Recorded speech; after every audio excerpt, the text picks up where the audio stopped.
A homossexualidade no esporte. A homossexualidade, ela existe desde os primórdios, né? Desde a Grécia Antiga, desde o Império Romano, da Idade Média. Na Grécia Antiga, a homossexualidade não era tratada como um absurdo que algumas pessoas tratam nos tempos de hoje, né?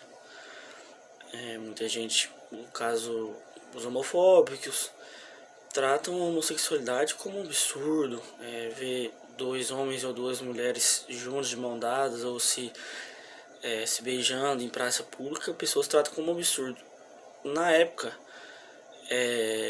não era tratado como um absurdo, até que quando alunos homens resolviam estudar, eles eram enviados aos sábios, e um dos rituais que os sábios faziam, além dos ensinamentos, era o aluno ter que se relacionar com o sábio, né?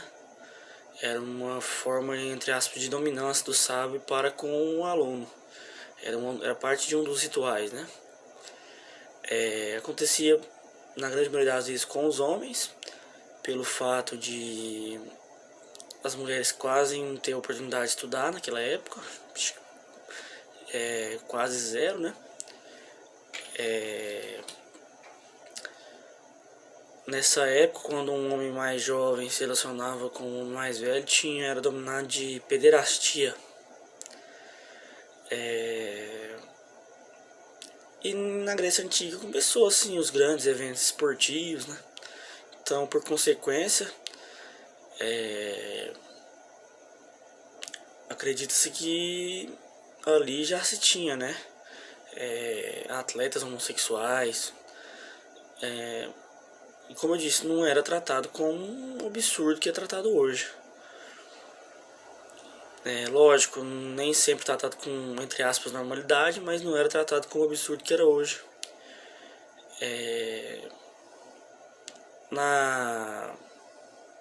No Império Romano, por exemplo, na República Romana, foi proibida essa pederastia, né? Que era considerada uma perversão característica dos gregos. Só que os patrões podiam se relacionar com seus escravos, desde que eles fossem ativos, né? E na época do Império, a pederastia, que foi primeiro a República Romana, depois o Império, né? Na época do Império, ela não só foi legalizada a pederastia, como também permitiram o casamento entre homens, já que as atividades privadas não diziam respeito ao foro penal. Na Idade Média também, tanto nessas épocas, em todas as três épocas que eu estou citando, nenhuma delas existia o conceito de heterossexualidade ou de homossexualidade, né, que existem hoje.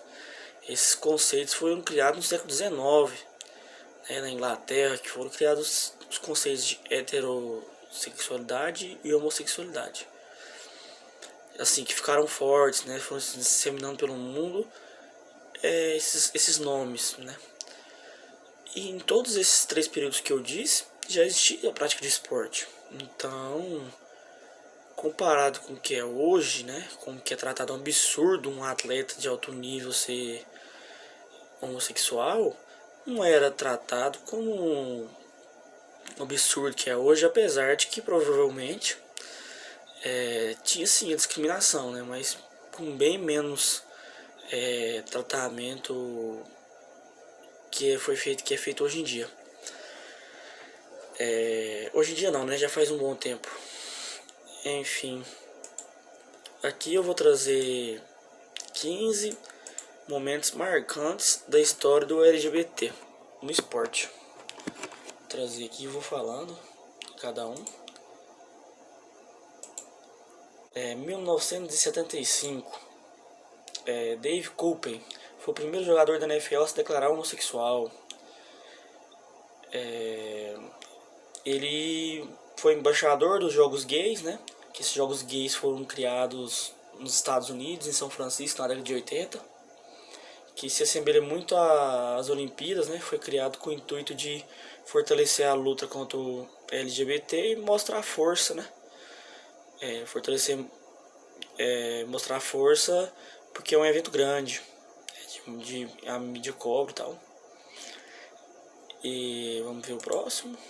1977, Rene Richards, depois de jogar um torneio masculino de tênis no US Open entre 1953 e 1960, passou pela redesignação de gênero e conquistou a Suprema Corte de Nova York o direito de disputar um torneio feminino, tornando-se a primeira atleta trans a competir num circuito profissional de tênis.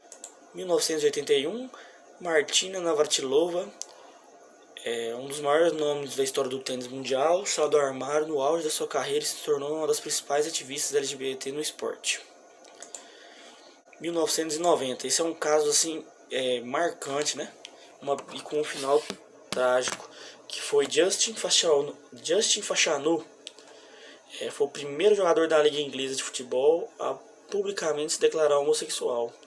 A revelação não foi bem recebida por companheiros de time, sua carreira entrou num declínio e terminou em 1997. Um ano depois, ele cometeu suicídio e acabou, de uma forma triste, virando símbolo da luta contra a homofobia.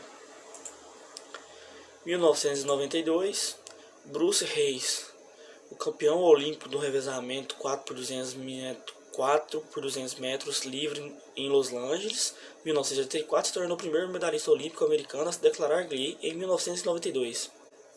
1999, Lilico foi um dos primeiros atletas brasileiros a sair do armário.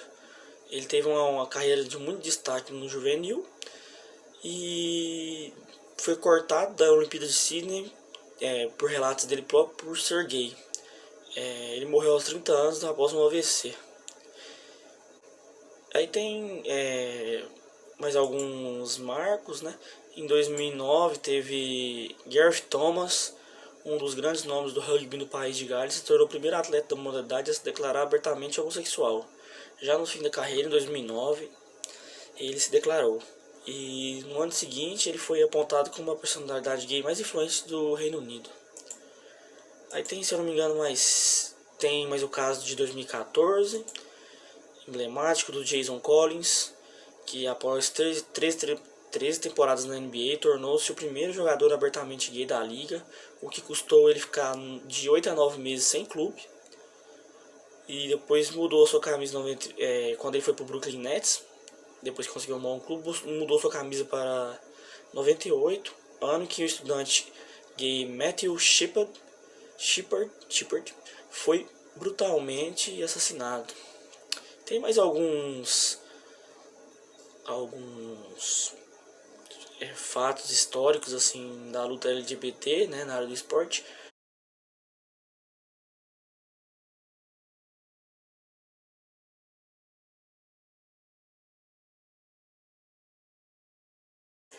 E a gente também fez uma busca, assim, uma pergunta para 10 pessoas, né?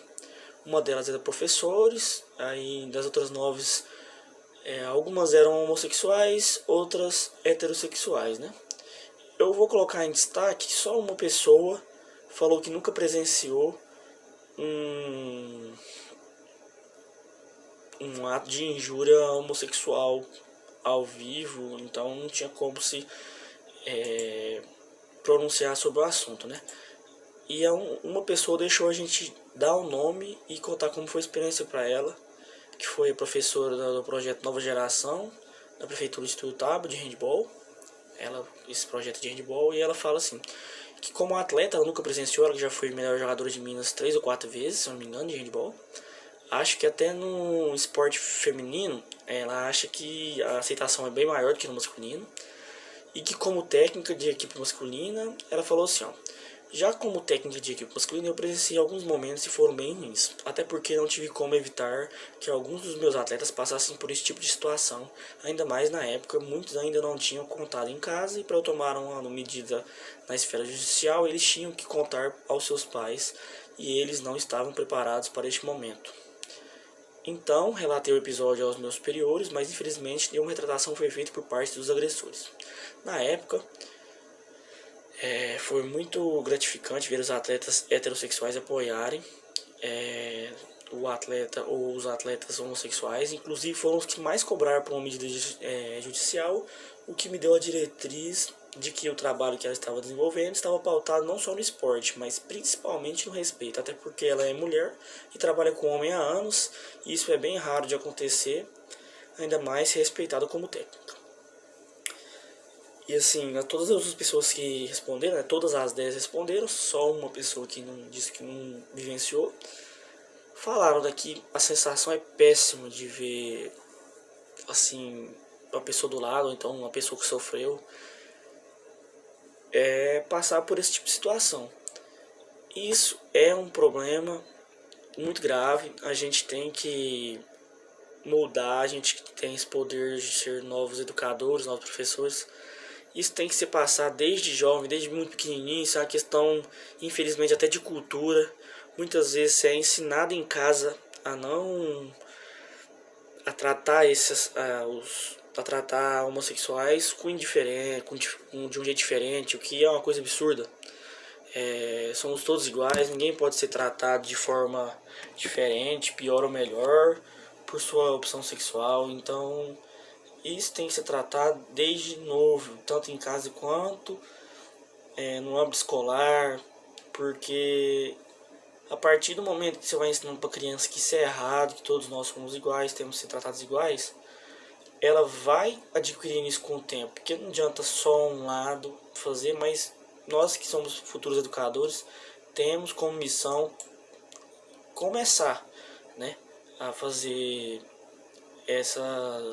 passar esse conhecimento de que somos todos iguais, ninguém é melhor que ninguém, ninguém é pior que ninguém, tanto por escolha sexual, que é o caso do trabalho, ou por cor da pele, ou por ser homem, mulher. Então, a gente tem que passar isso para os nossos alunos, principalmente dos mais jovens, porque é aí que ele vai aprendendo e passando para os colegas e por aí vai. A gente tem que criar novos cidadãos conscientes, que não façam isso com outras pessoas, porque infelizmente quem já tem essa cultura enraizada, se chegar numa pessoa que é homofóbica e botar na cabeça dela que ela tá errada, é impossível, quase que impossível. Mesmo que tratando de crime ou não, a pessoa vai continuar fazendo. Então a gente tem que começar de onde que as crianças, pré-adolescentes, que podem aprender isso de uma forma melhor e crescerem adultos com mais consciência, né?